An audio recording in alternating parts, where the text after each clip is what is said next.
Baiklah, bismillahirrahmanirrahim. Assalamualaikum warahmatullahi wabarakatuh. Perkenalkan, nama saya Reza Amelia dari kelas D program studi akuntansi S1. Saya akan menjelaskan materi mengenai kekuasaan, wewenang, tanggung jawab, dan delegasi. Baiklah, langsung saja ke soal yang pertama.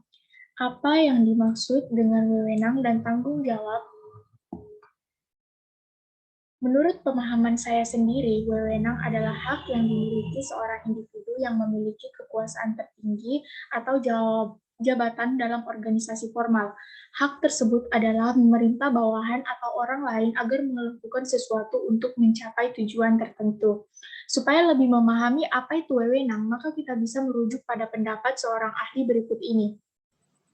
Henry Fayol dalam Hasibuan tahun 2006 berpendapat bahwa wewenang adalah hak untuk memerintah di dalam organisasi dan kekuatan membuat manajer dipatuhi dan ditaati.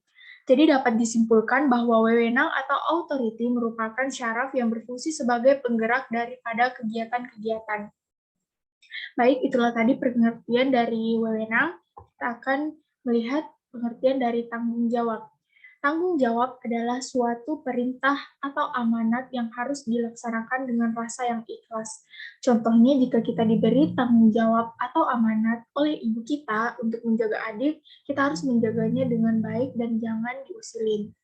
Dalam Kamus Besar Bahasa Indonesia atau KBBI, tanggung jawab adalah keadaan di mana wajib menanggung segala sesuatu sehingga kewajiban tersebut menanggung, memikul jawab, menanggung segala sesuatunya, atau memberikan jawab dan menanggung akibatnya. Dan mengapa setiap orang harus memiliki tanggung jawab? Itu karena dengan sikap tanggung jawab, maka manusia akan menyelesaikan kewajibannya dengan baik, sehingga bisa pula memenuhi segala apa-apa yang menjadi haknya. Kita harus memiliki sikap tanggung jawab untuk menunjukkan kualitas diri, dihargai sesama, amanah, bisa dipercaya, dan lain sebagainya. Itulah tadi pengertian dari tanggung jawab. Selanjutnya, contoh tanggung jawab terhadap diri sendiri. Yang pertama, menjaga diri sendiri dari hal-hal yang membahayakan. Yang kedua, menjaga kebersihan. Yang ketiga, menjaga kesehatan dan gizi seimbang. Yang keempat, menjaga keamanan. Yang kelima, melaksanakan apa yang dijanjikan. Dan yang terakhir, bertanggung jawab terhadap perkataan dan perbuatan. Selanjutnya, apa yang membedakan antara wewenang dan kekuasaan? Wewenang adalah kekuasaan yang memiliki keabsahan atau legitimate power, yang artinya kekuasaannya telah terlegitimasi atau sah. Dan apabila tidak tunduk kepada perintah orang yang berwenang, dapat dikenai sanksi tertentu. Sebagai contoh, atribusi kekuasaan Presiden dan DPR untuk membentuk undang-undang. Sedangkan kekuasaan merupakan kemampuan seseorang atau sekelompok manusia untuk mempengaruhi tingkah laku seseorang atau kelompok lain sedemikian rupa sehingga tingkah laku itu menjadi sesuai dengan keinginan dan tujuan dari orang yang mempunyai kekuasaan itu. Contohnya, ketua kelas berkuasa dalam mengatur kelasnya. Contoh kekuasaan seperti kekuasaan militer, politik, ekonomi, budaya, pemerintahan atau birokrasi, hukum, dan lain-lain. Sumber kekuasaan dapat berupa kedudukan, kekayaan, atau kepercayaan. Akan tetapi, walaupun selalu ada, kekuasaan tidak dapat dibagi rata kepada semua anggota masyarakat. Justru, karena pembagian yang tidak merata tadi, timbul makna yang pokok dari kekuasaan, yaitu untuk mempengaruhi pihak lain menurut kehendak yang ada pada pemegang kekuasaan.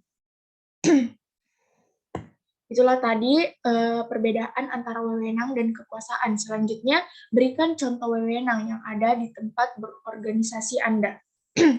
Saya sendiri mempunyai pengalaman menjadi sekretaris umum dalam sebuah organisasi yang bernama English Club semenjak saya masih duduk di bangku sekolah menengah kejuruan. Sebagai sekretaris umum, saya memiliki kewenangan membuat dan mengesahkan keputusan dan kebijakan organisasi bersama ketua dalam bidang administrasi dan penyelenggara administrasi. Itulah tadi contoh wewenang yang ada di tempat organisasi saya. Selanjutnya, berikan contoh kekuasaan yang nyata di tempat organisasi Anda. Seorang ketua umum di dalam organisasi saya memiliki kemampuan untuk mempengaruhi orang di bawahnya. Sebagai pemimpin dalam organisasi, dia menggunakan kekuasaannya dengan efektif. Seorang ketua selalu memberikan semangat dan menumbuhkan motivasi bawahannya untuk bekerja, melaksanakan tugas dengan lebih baik lagi, menjunjung mutu kualitas, dan melaksanakan peraturan-peraturan yang sudah ditentukan dalam organisasi. Hal tersebut merupakan contoh kekuasaan yang nyata di tempat saya berorganisasi, yaitu mampu mempengaruhi orang lain sesuai dari keinginan yang mempunyai kekuasaan itu. Jadi itulah tadi contoh kekuasaan yang nyata di dalam organisasi saya. Selanjutnya, apa yang dimaksud dengan delegasi? Menurut pemahaman saya sendiri, delegasi adalah pemberian tugas oleh pimpinan atau seorang manajer yang dilimpahkan kepada bawahannya dalam sebuah perusahaan, organisasi, kelompok untuk melaksanakan kegiatan atau pekerjaan tertentu. Supaya lebih memahami apa itu delegasi, maka kita bisa merujuk pada pendapat seorang ahli yang bernama Rusli Jacob berikut ini. Bagi Rusli Jacob, makna delegasi merupakan pemberian otorisasi ataupun kekuasaan resmi serta tanggung jawab untuk melaksanakan atau melakukan aktivitas tertentu kepada orang lain. Pelimpahan otoritas oleh atasan kepada bawahan dibutuhkan agar organisasi bisa berperan secara efektif karena tidak ada atasan yang dapat mengawasi secara efektif dan pribadi setiap tugas-tugas organisasi. Jadi inilah delegasi, pengertian delegasi menurut Rusli Jacob. Ada beberapa alasan mengapa pendelegasian itu perlu dilakukan. Yang pertama, pendelegasian itu membantu mengembangkan bawahan. Pendelegasian itu merupakan alat yang tepat untuk mendorong bawahan meningkatkan kapabilitas kerja dan pengetahuan. Delegasi itu dibutuhkan karena manajer tidak selalu mempunyai pengetahuan mendalam untuk membuat sebuah keputusan. Atasan perlu melakukan pendelegasian wewenang agar mereka bisa menjalankan operasi manajemen dengan baik. Pendelegasian juga dilakukan agar manajer dapat mengembangkan bawahan sehingga lebih memperkuat organisasi, terutama di saat terjadi perubahan susunan manajemen. Jadi inilah tadi beberapa alasan mengapa pendelegasian itu perlu dilakukan dalam sebuah perusahaan, organisasi, ataupun kelompok.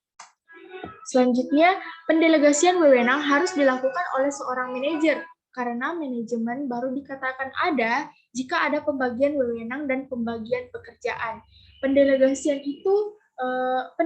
wewenang membuktikan adanya pimpinan dan bawahan. Tanpa pendelegasian wewenang, berarti tidak ada atasan dan tidak ada bawahan. Contoh delegasi, pemberian kewenangan dari kepala daerah kepada kepala dinas atau camat dalam melaksanakan pelayanan kepada masyarakat. Untuk pelimpahan wewenang yang memiliki telah diterima untuk melaksanakan pelayanan publik yang baik dan aturan yang sesuai. Selanjutnya, Anda sebagai seorang yang sudah bekerja atau dalam kehidupan Anda tentunya pernah diberikan delegasi oleh pemimpin Anda atau oleh orang lain. Berikan contoh delegasi atau penyeleksian apa yang pernah Anda terima itu, dan uraikan kronologi serta proses Anda mulai dari Anda menerima delegasi sampai Anda menyelesaikan atau mengerjakan delegasi tersebut. Baiklah.